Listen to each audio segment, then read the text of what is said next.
Welcome to Drishti Judiciary's latest initiative, the Law MCQs program. Practice questions covering legal current affairs, general knowledge, and previous year's questions. Let's begin today's session. The first question is, which of the following is not a case law related to UAPA? Arup Bhuiyan vs. State of Assam, Mazdoor Kisan Shakti Sangathan vs. Union of India, People's Union for Civil Liberties vs. Union of India, और Union of India vs. K.A. Najeeb. निम्नलिखित में से कौन सा UAPA से संबंधित case कानून नहीं है? अरूप भुइयां बनाम असम राज्य, मजदूर किसान शक्ति संगठन बनाम भारत संघ, People's Union for Civil Liberties बनाम यूनियन ऑफ इंडिया, या यूनियन ऑफ इंडिया बनाम K Najeeb. The correct answer is option C, People's Union for Civil Liberties versus Union of India. इसका सही उत्तर है option C, People's Union for Civil Liberties बनाम Union of India. Recently, the Delhi High Court granted bail to a person accused of supporting the Islamic State under the Anti-Terror Law Unlawful Activities Prevention Act 1967, that is UAPA. PUCL vs. Union of India 2004 is not related to the UAPA. It's about civil liberties and surveillance. Landmark cases on UAPA are Arup Bhuiyan vs. State of Assam 2011, Mazdoor Kisan Shakti Sangathan vs. Union of India 2018, and Union of India vs. K.A. Najeeb 2021. हाल ही में दिल्ली उच्च न्यायालय ने आतंकवाद विरोधी कानून, गैर कानूनी गतिविधियां रोकथाम अधिनियम 1967 के तहत इस्लामिक स्टेट का समर्थन करने के आरोपी एक व्यक्ति को जमानत दे दी. पीयूसीएल बनाम भारत संघ 2004 यूएपीए से संबंधित नहीं है. यह नागरिक स्वतंत्रता और निगरानी के बारे में है. यूएपीए पर ऐतिहासिक मामले हैं अरूप भुइयां बनाम असम राज्य 2011, मजदूर किसान शक्ति संगठन बनाम भारत संघ 2018 और यूनियन ऑफ इंडिया बनाम K Najeeb 2021. Next question is, what does section 2 clause J of the limitation act 1963 deal with? Appeals, period of limitation, application procedures और लीगल रिप्रेजेंटेशन. परिसीमा अधिनियम 1963 की धारा 2 खंड J किससे संबंधित है? अपील, परिसीमा की अवधि, आवेदन प्रक्रियाएं या कानूनी प्रतिनिधित्व. The correct answer is option B, period of limitation. इसका सही उत्तर है ऑप्शन बी, परिसीमा की अवधि. Recently, the High Court of Jammu and Kashmir and Ladakh ruled in the case of Mohammad Sadiq versus State of Jammu and Kashmir and others that filing representations doesn't extend the limitation period unless action is taken on them. Section 2J of the Limitation Act 1963 deals with period of limitation. The period of limitation refers to the time limit prescribed for filing a suit, appeal, or application by the schedule. The term prescribed period refers to the period of limitation calculated according to the provisions of the Limitation Act. हाल ही में जम्मू और कश्मीर और लद्दाख उच्च न्यायालय ने मोहम्मद सादिक बनाम जम्मू और कश्मीर राज्य और अन्य के मामले में फैसला सुनाया कि अभ्यावेदन दाखिल करने से सीमा अवधि नहीं बढ़ती है जब तक कि उन पर कार्रवाई नहीं की जाती है. परिसीमा अधिनियम 1963 की धारा 2J परिसीमा अवधि से संबंधित है. परिसीमा अवधि से तात्पर्य अनुसूची द्वारा वाद, अपील या आवेदन दायर करने के लिए निर्धारित समय सीमा से है. निर्धारित अवधि शब्द का तात्पर्य सीमा अधिनियम के प्रावधानों के अनुसार गणना की गई सीमा अवधि से है.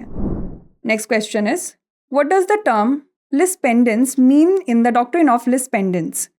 Pending trial, pending litigation, pending judgment और पेंडिंग अपील. lis pendens के सिद्धांत में lis pendens शब्द का क्या अर्थ है? लंबित परीक्षण, लंबित मुकदमे, लंबित निर्णय या लंबित अपील. The correct answer is option B, pending litigation. इसका सही उत्तर है ऑप्शन बी, लंबित मुकदमे. Lis pendens is a Latin word that means pending litigation. It is based on a legal maxim, pendente lite nihil innovatur, which means nothing new should be introduced during pendency of a litigation. The doctrine of lis pendens is enshrined under section 52 of the TPA in India.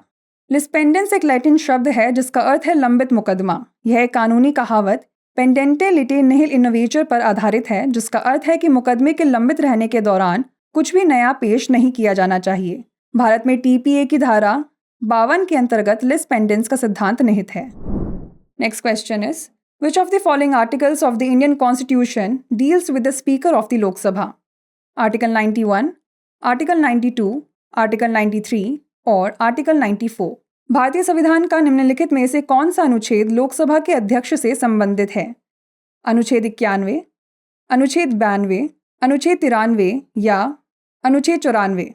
The correct answer is option C, article 93। इसका सही उत्तर है option सी, अनुच्छेद 93।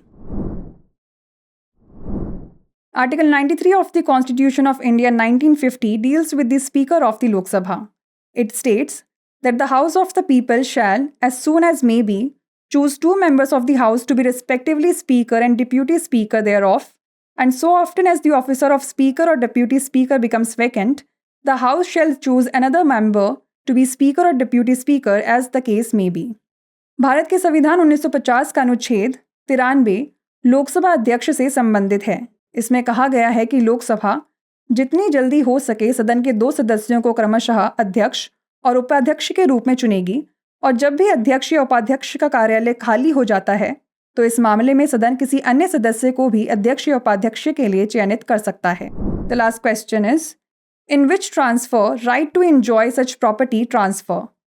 Cell, mortgage, lease और none?